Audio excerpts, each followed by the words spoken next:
안녕하세요, 오토카메거즈입니다.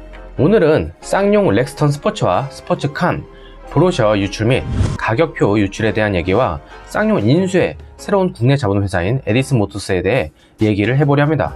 최근 여러가지 안 좋은 상황이 있고 부품 수급 또한 제대로 되지 않는 상황에, 그리고 차량용 반도체 사태까지 겹치면서 악재에 악재가 더해진 모습의 쌍용인데요. 인수에서도 난항을 겪고 있었고, 이대로 쌍용의 렉스턴 스포츠와 칸 모델의 페이스리프트가 출시할 수 있을지가 걱정을 했죠. 현재 각 쌍용 대리점에서 기존의 렉스턴 스포츠 칸 모델은 사라진 지 오래고요.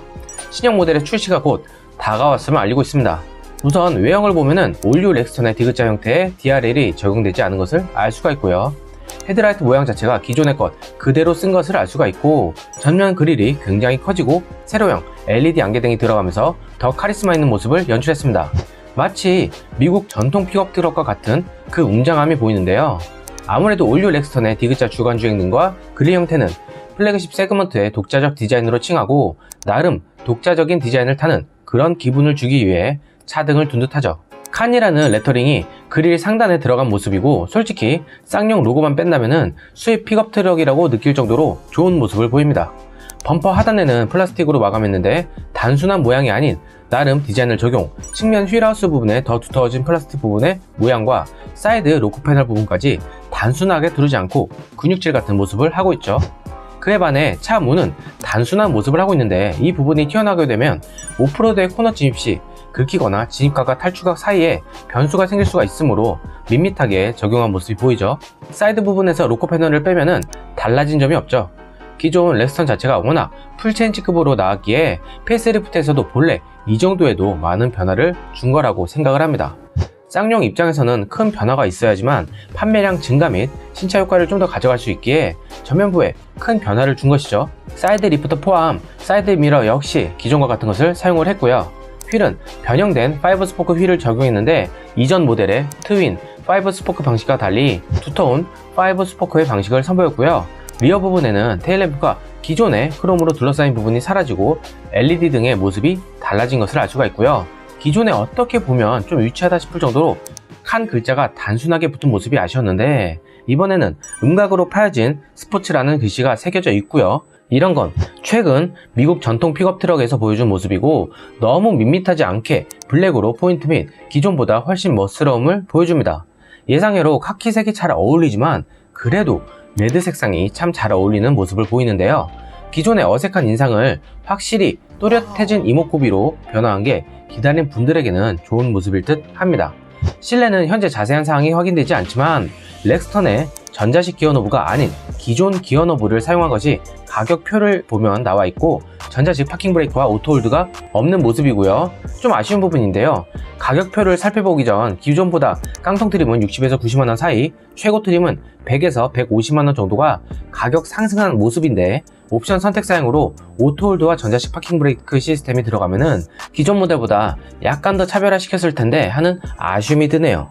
우선 더 뉴 렉스턴 스포츠 칸의 사전 계약표라서 가격이 정확히 나오지 않고 약간의 변동 사양이 있다는 점 참고 바랍니다.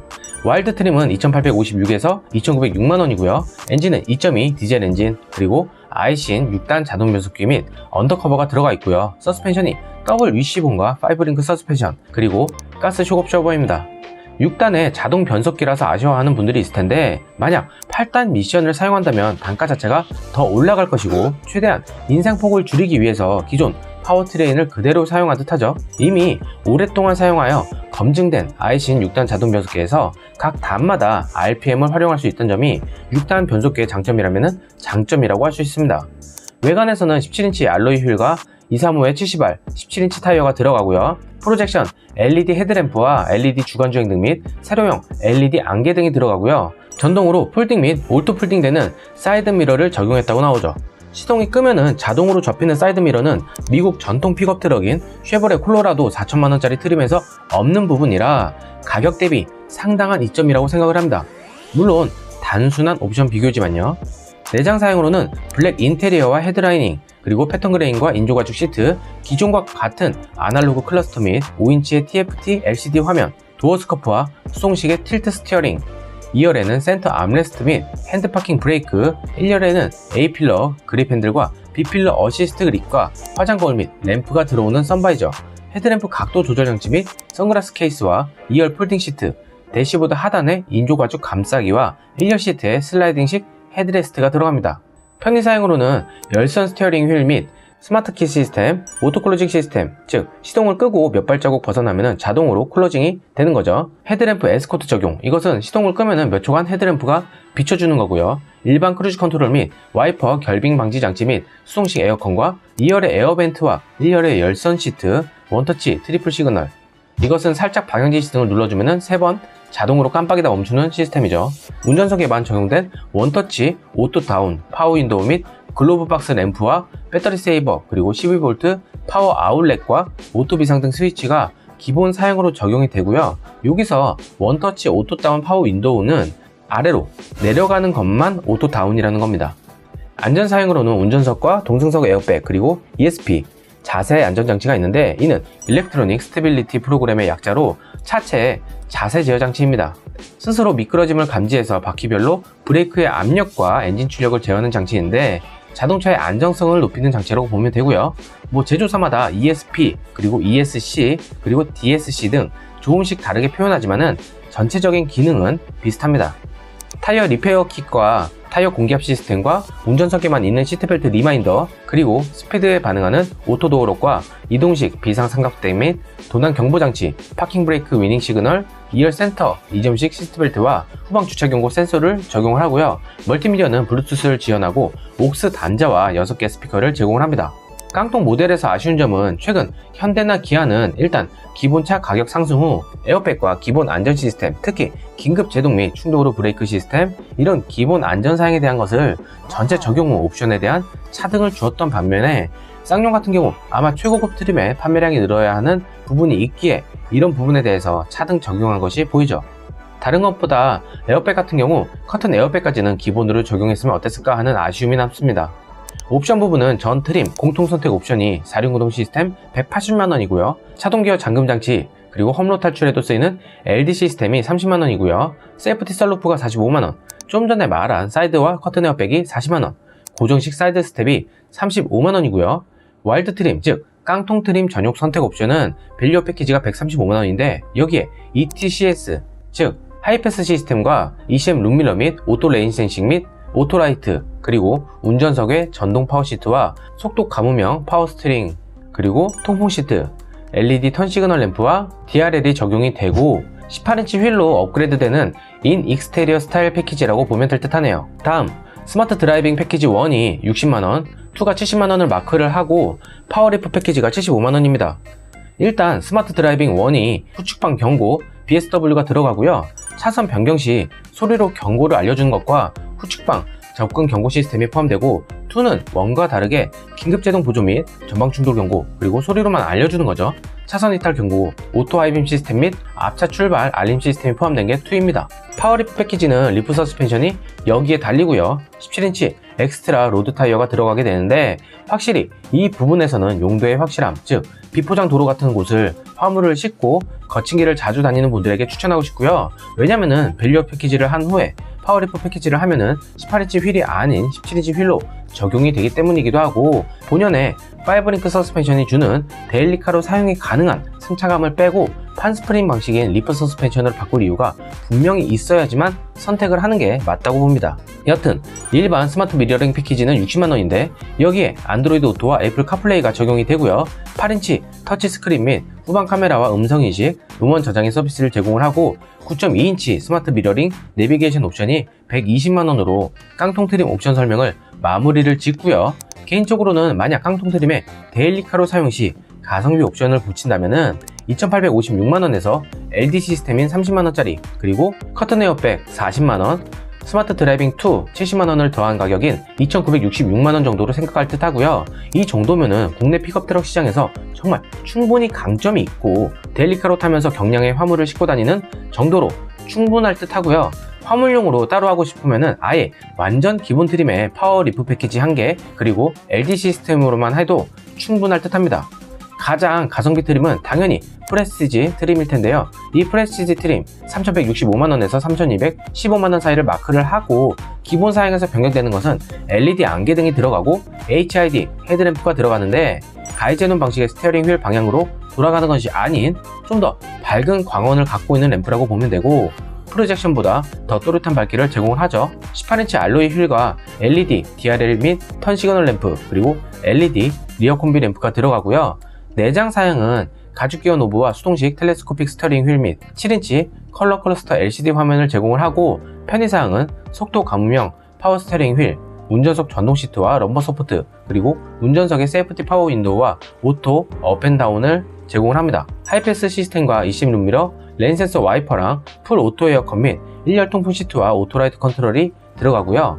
멀티미디어는 풀 미러링, 8인치 터치스크린 및 후방 카메라, 음성인식 부분이 추가가 되는데, 기본 트림에 이 옵션을 다 넣는 것보다 프레스티지 하나로 하는 게 훨씬 이득이라 생각을 하고요. 커튼 에어백 및 안전에 관한 부분은 옵션으로 추가를 해야 한다는 점이 좀 많이 아쉽죠. 프레스티지 트림부터 옵션에 다이내믹 패키지 2와 3D 어라운드 뷰 시스템, 그리고 20인치 스퍼터링 휠과 패션 루프렉, 파워리프 패키지를 선택할 수 있게 추가가 되고요. 다이내믹 패키지 2는 130만원으로 보강된 서스펜션 플러스 스키드 플레이트 후면, 데크에 이지 오픈과 클로즈 플러스 언더커버와 오프로드용 사이드 스텝, 2열 언더트레이와 스포츠 페달, 그리고 플로팅 우드 스피커와 블랙 휠이 적용이 됩니다. 개인적으로 가성비를 따지자면은 이 프레스티지 트림에 커튼 에어백 추가와 스마트 드라이빙 패키지 2, 그리고 LD 시스템 이렇게 추가하면은 3,305만원으로 가장 가성비가 높겠고요. 화물 전용이면은 여기에 파워리프트 패키지 하나 추가해서 3,235만원 정도의 LD 시스템까지 추가를 하면은 3,265만원으로 하면 될 듯 하네요. 노블레스 트림은 3,649만원에서 3,699만원을 마크하는데요. 최고 트림에서도 가장 아쉬운 것은 커튼 에어백을 옵션으로 선택을 해야 한다는 점. 이 부분이 가장 아쉽네요. 프레스티지 기본 사양에 외관은 윈드실드 글라스가 정면 유리에 추가가 되고, 사이드 미러에 램프가 들어가고, 새로운 디자인의 20인치 스퍼터링 휠이 들어가게 됩니다. 내부에는 최고급 나파 가죽 시트가 들어가고, 편의 사양에는 동승석 전동 시트 및 럼버 서포트, 그리고 2열의 히팅 시트가 추가가 되면서 안전 사양에는 후측방 경고와 차선 변경 경고, 후측방 접근 경고 이렇게 소리로 알려주는 경고 시스템이 있고, 긴급제동 보조와 차선 이탈 경고 및 앞차 출발 알림, 그리고 오토 하이빔이 추가가 되고요. 선택 사양 옵션에는 화이트 펄 컬러가 8만원, 다이내믹 패키지가 80만원, 3D 어라운드 뷰 시스템이 90만원, 브라운 나파 가죽 인테리어 패키지가 20만원, 패션 루프렉이 20만원, 9.2인치 HD 스마트 미러링 내비게이션이 60만원입니다. 최고 트림에서 4륜 구동 시스템과 LD 시스템을 추가를 하면은 210만원이 추가가 되고요. 사이드와 커튼 에어백까지 추가하면은 3,899만원이고요. 4천만원 언더로 경쟁 차량이 쉐보레 콜로라도에 비해 충분히 옵션 부분에서 좋다고 보고요. 가성비가 있다라고 볼 수가 있겠습니다. 다만 기존의 파워리프 서스펜션의 내구도가 전보다 더 강화가 돼서 나왔을지는 아직 알 수가 없고요. 이 부분에서 콜로라도가 보여준 적재 하중 이상의 내구성을 보인 것과 좀 비교가 된 부분이었기에 강화가 돼서 나오길 바라봅니다. 그리고 현재 쌍용의 인수 사태에 대해서 걱정하는 분들이 많은데, 좋은 소식이 들렸죠. 에디슨 모터스라고 하는 국내 자본회사가 인수 의사를 밝혔는데요. 이 회사 대표인 강영건 대표이사, 경력이 좀 특이합니다. SBS 그것이 알고 싶다의 PD 출신으로 39세의 나이에 프로듀서에서 사업가로 변신을 했고요. 처음에는 외주 프로그램을 제작을 하다가 산업 폐기물 소각장 사업에 뛰어들었고, 후에 폐자동차 재활용 사업을 추가로 하려던 차에 전기차 사업의 매력을 느껴서 2017년 한국 하이바 친환경 차량 사업부를 인수를 했고요. 이게 현재 에디슨 모터스로 된 거죠. 테슬라를 넘겠다는 의지로 에디슨으로 명칭을 정한 것도 상당히 센스 있는 장명이라고 생각을 하는데, 현재 가장 강력한 인수회사로 낙점이 되고 있고, 전기 저상버스를 만들고 있고요. 매출액도 매해마다 성장세가 뚜렷한 만큼 산업은행이나 평택시의 자금 도움이 필요한 단계는 아니다 라고 호기롭게 인수 의사를 적극적으로 밝히고 있습니다. 캐나다와 중동 자본까지 끌어와서 쌍용차 인수의 의지를 보였던 HAAH 오토모티브가 사실상 5천억 원에 달하는 자금 투자에 머뭇거리고 있는데, 강영권 에디슨 모터스 대표이사가 얘기한 쌍용차의 인수 자금은 이미 마련됐다라는 말이 좋은 결과를 불러일으킬 것이라는 매우 긍정적인 평가가 있는 거죠. 작년부터 쌍용차 인수를 다각도로 검토했다는 의견을 밝혔고요. 에디슨 모터스는 2019년 기준 연간 매출액은 809억 3,900만원, 영업이익은 56억을 실현을 했는데 2020년 전기버스 판매량은 350여 대에 달한다고 밝히면서 직접 투자액인 600억 원을 비롯 기타 투자자들까지 합치면 2,700여 원을 마련했다고 하면서 이 돈을 가지고 레버리지 효과를 일으킨다면 1조 5천억까지 가능하다면서 자신했습니다. 대단하죠? 그러면서 이 자금 조달 계획을 확정했기에 KDB, 산업은행이나 평택시의 도움이 필요한 단계는 아니다 라고 하면서 쌍용차를 살리겠다고 협조를 하면은 시너지 효과가 날 것이고 도움을 준다 하면은 반대할 생각은 아니지만 도움이 있어야지만 인수를 할 수 있는 그런 상태가 아닌 찐 인수 의지를 불태웠다는 거죠. 이 얘기로 인해 코란도 전기차 버전인 E100 모델이 성공적으로 출시할 것이라는 기대감 또한 불러일으켰고요. 한 인터뷰에서 쌍용차가 앞으로 잘 될 수 있는 방향은 전기차를 생산하는 일이라며 자사는 모터 그리고 전자제어 및 배터리 부분에서 기술력을 갖고 있기에 인수할 시 분명한 시너지 효과를 불러일으킨다 라고 강조를 했습니다. 실제로 에디슨 모터스는 5년 전 스마트 플랫폼이라는 세계에서 가장 많이 쓰이는 스케이트보드 형식의 플랫폼, 즉 현대의 eGMP 같은 플랫폼과 동일한 스케이트보드 방식이죠. 하지만 여기에 조건이 붙었는데요. 인수 후에도 노조가 계속해서 문제를 일으키고 회사 발전에 긍정적인 것이 아닌 과거 전철을 되풀이해서 밟는다면 인수할 생각이 없다라고 단호하게 말했습니다. 노조가 제2의 티보리를 만들 테니 도와달라고 하는 방식, 그 노조위원장 그분이 얘기한 그것엔 확실한 쌍용차가 갖고 있는 문제점을 잘 파악하지 못하는 실태라고 생각을 합니다. 그러기에 이번만큼은 아니 앞으로도 노조가 우리가 있어서 제품을 만들 수가 있고 차를 팔 수 있는 거니까 너희 경영진들 우리 말 잘 들어 이딴 방식이 아닌 미래 제시에 대한 비전을 잘 따라가서 성장한 상태에서 올바른 목소리를 냈으면 하네요. 네, 오늘 소식은 여기까지고요. 렉스턴 스포츠칸 페이스리프트가 출시가 곧 예정이 된 만큼 가격과 옵션표를 통하여 간단하게 가성비 금액까지도 한번 산출을 해봤는데요. 여러가지 좋은 소식들이 하나씩 나오고 있는 가운데 이번에는 인수가 무사히 이루어져서 앞으로 출시 예정인 차도 순차적으로 잘 나와서 현대기아 독주에 함께 경쟁을 할 수 있는 그런 회사가 되었으면 합니다. 구독과 좋아요 및 알람 설정까지 부탁드리고 다양한 소식을 전달하는 그런 채널이 될게요. 일교차 큰 날씨에 건강 조심하시고요. 시청해주셔서 감사합니다.